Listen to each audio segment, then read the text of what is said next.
ये हिंदुत्व है? आपने जिसको बहन माना, क्या वो जीवन भर आपका बहन नहीं है? जिस तरह उन्होंने अपनी पत्नी को छोड़ दिया, इसी तरह बहन और दीदी के रिश्ते को भी छोड़ दिया। उन्होंने बोला था दीदी, और आज उस दीदी का मजाक बनाते हुए उन्हें शर्म नहीं आती, उन्हें दर्द नहीं होता। लेकिन अब उन्हें लगने लगा है कि ममता दीदी प्रधानमंत्री बन सकती है। केंद्र की सरकार ने बंगाल की सरकार का 53,000 करोड़ रुपए अपने पास रखा हुआ है। बंगाल कहां से तरक्की करेगा? जहां भी चुनाव होते हैं ना, भाजपा कुछ ना कुछ पकड़ लेती है, कुछ ना कुछ। कि जिनको एक्यूज माना जाता है, जिनको मुजरिम माना जाता है, बीजेपी उन्हीं लोगों को ले लेती है। और लेने के पश्चात बीजेपी उनको अपने दामन में ले आके और उन्हें बताती कि स्वच्छ। अगर बीजेपी उन्हें स्वच्छ बताती है तो आपको ये बात समझना होगा कि वो गंदे तो थे ही नहीं, वो करप्टेड तो थे ही नहीं। क्योंकि अगर वो करप्टेड थे तो बीजेपी उन्हें ले क्यों रही है? और अगर वो ले रही है, इसका मतलब टीएमसी के जो भी नेता पूर्व में टीएमसी में थे, चाहे मुकुल रॉय हो चाहे कोई भी हो, और अब अगर वो भाजपा का दामन ले लेते हैं, पकड़ लेते हैं, और बीजेपी पहले उनको दोषी मानती थी, तो इसका मतलब वो दोषी नहीं थे। ये तो आप एक पत्रकार है, पत्रकारिता के ऊपर ही एक सवाल उठ जाएगा। उन तमाम चैनलों से, विशेष तौर पे गोदी मीडिया वालों से हमें पूछना चाहिए कि आप हमेशा बोलते हैं कि ममता जी के राज में, ममता जी के राज में। अरे आपने बीजेपी के जितने नेता देखा, चाहे वो शुभेंदु अधिकारी हो, वो है तो टीएमसी के ही है ना। और अगर सब दाग ममता जी के पार्टी में ही थी तो बीजेपी उन्हें ले क्यों रही है? इसका मतलब दाग नहीं थे या इसका मतलब दाग अच्छे हैं? ये दोनों का जवाब तो आपको बीजेपी से लेना चाहिए। इसको टीएमसी में बोलने की तो कोई प्रयोजन ही नहीं, हमारी कोई आवश्यकता ही नहीं। 2014 से जब से ये व्यक्ति आए हैं ना, इन्होंने सिवाय तोड़ा है, बेचा है, इन्होंने बनाया कुछ नहीं।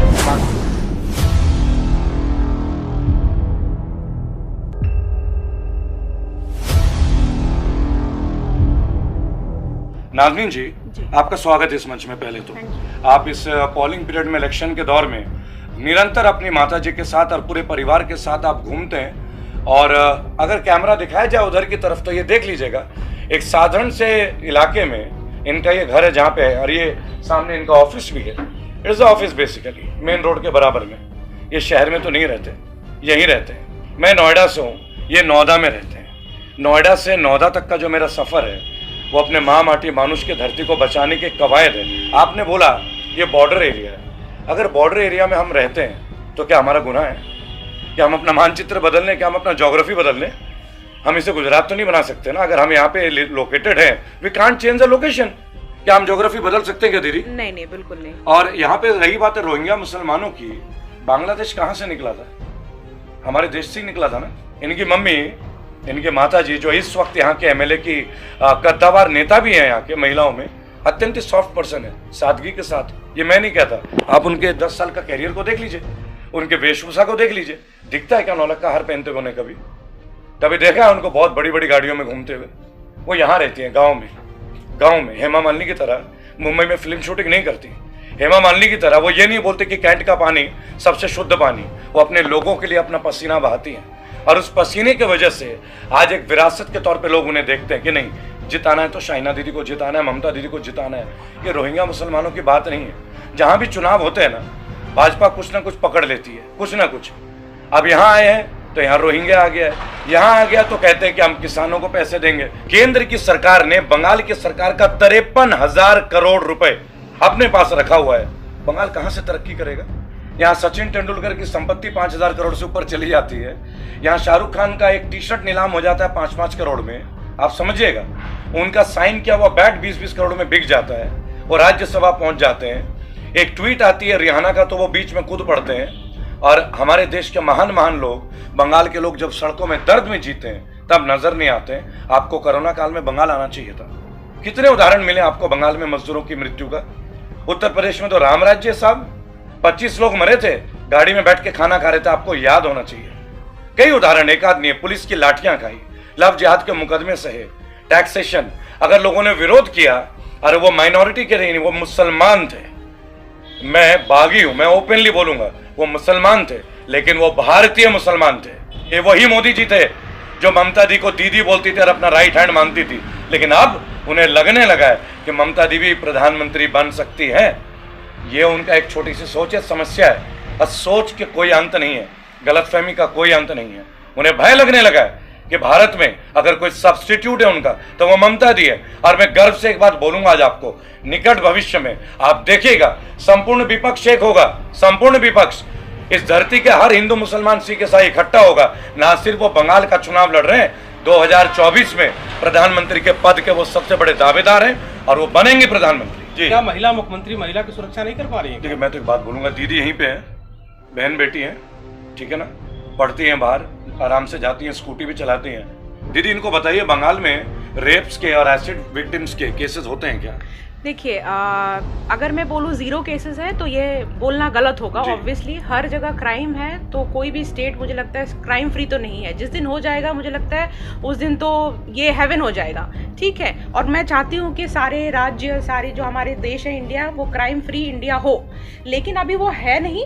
लेकिन मैं ये भी बोलना चाहूँगी आपसे कि दिल्ली में या यूपी में कोई लड़की रात को निकलने से पहले मुझे लगता है 1000 बार सोचती है, और सोचने के बाद ये डिसाइड करती है कि नहीं मैं ये काम सुबह कर लूँगी। लेकिन मैं बीइंग अ गर्ल, एक लड़की होके मैं ये बोल रही हूँ कि मैं रात को 12 बजे अपना काम फिनिश करके ऑफिस से बिना ये सोचे कि मैं उबर लूँ या मैं वॉक करके चलूँ या फिर मैं स्कूटी चलाऊँ, मैं अपने ऑफिस से निकल के घर तक आराम से निश्चिंत होकर निकल सकती हूँ और घर पहुँच सकती हूँ। मुझे इसका टेंशन नहीं होता कि मुझे रास्ते में कुछ हो जाएगा या मेरे को प्रॉब्लम हो जाएगी या मेरे साथ कुछ घटना हो जाएगी। एक्सीडेंट हो वो अलग बात है, लेकिन मुझे अनसेफ फील नहीं होता रास्ते पे, वो रात को 10 बजे हो, रात को 12 बजे हो।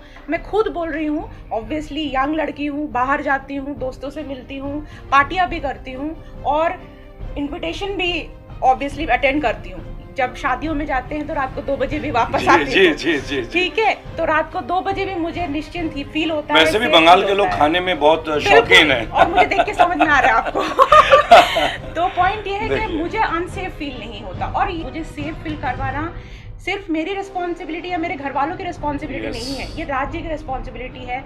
मेरे जो मंत्रियां हैं, जो एमएलए हैं, जो मिनिस्टर हैं, सीएम है, प्राइम मिनिस्टर है, ये उनकी रिस्पॉन्सिबिलिटी है, राइट। अगर वो रिस्पॉन्सिबल नहीं है तो कहीं ना कहीं शायद मैं भी गलत हूँ, क्योंकि मैंने उनको वोट दे के जिताया है। योगी आदित्यनाथ जी आते हैं, क्या आप नहीं जानते कि योगी आदित्यनाथ के ऊपर कितने मुकदमे दर्ज हैं?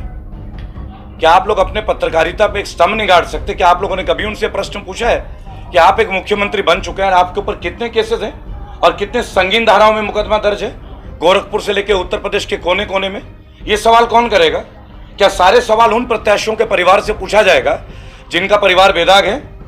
क्या सारे सवाल उन पार्टियों के लोगों से पूछा जाएगा जिनकी निष्ठा के ऊपर जबरदस्ती के साथ और प्रश्न पूछे जाएंगे, जो निरंतर 24 घंटा काम करते हैं, सादगी में रहते हैं?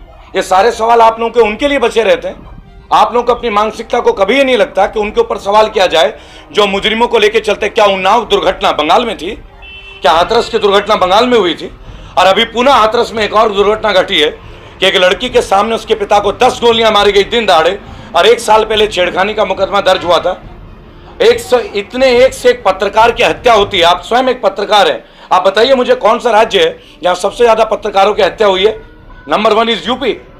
क्या आप भूल गए कि बिहार के चुनाव के दौरान भी एक हत्या हुई थी? और वो लड़की कौन सी कम्युनिटी की थी और क्यों 15 दिन तक उसे दबाया गया? जब आप कम्युनिटी की, रोहिंग्या मुसलमानों की, बांग्लादेशियों की बात करते हैं ना, मुझे बड़ा दुख होता है कि हम एक दूसरे पड़ोसी देश के बारे में बात कर रहे हैं, लेकिन कदाचित हम अपने देश की जो समस्या है उनके ऊपर चर्चा नहीं करते। क्या आप मुझे इस बात का जवाब देंगे कि मोदी सरकार अब की बार क्यों आना चाहिए? और आप लोग कहते हैं कि घोटालेबाज को पकड़ा जाता है। चलिए मुझे बताइए, आप किसी घोटालेबाज को जो पकड़ते हो वो मुख्य काम है, या मुख्य काम ये होता है कि उसने कितने रुपए का घोटाला किया? क्या वो घोटाले की रकम आप भारतीय सरकार को वापस ला के देने में सफल हुए हो? बता दो कितने 1000 करोड़ आज तक आप वापस लेकर आए हो? ये सवाल कौन करेगा? क्या आप बोलते हो कि वाड्रा जी चोर हैं? आप बोलते हो कि 1.5 लाख करोड़ का घोटाला था, 2G 3G 4G। जीजा जी, किसने बताया हमें ये घोटाले हुए हैं? इस केंद्र की सरकार ने। और अगर सच में इतने घोटाले हुए हैं, वो आजादी की सांस क्यों ले रहे हैं? क्या केंद्र की सरकार के पास ममता सरकार के परिवार को अटैक करने के लिए CBI है, NIA है? क्या इन लोगों के लिए नहीं है? बता दीजिए जरा, पिछले 6 साल में कितने बड़े बड़े राजनीतिकों को इन्होंने जेल में डाला है? बताइए तो सही। और चलिए अब मैं एक बात और आपसे पूछता हूं आज आपके मन से।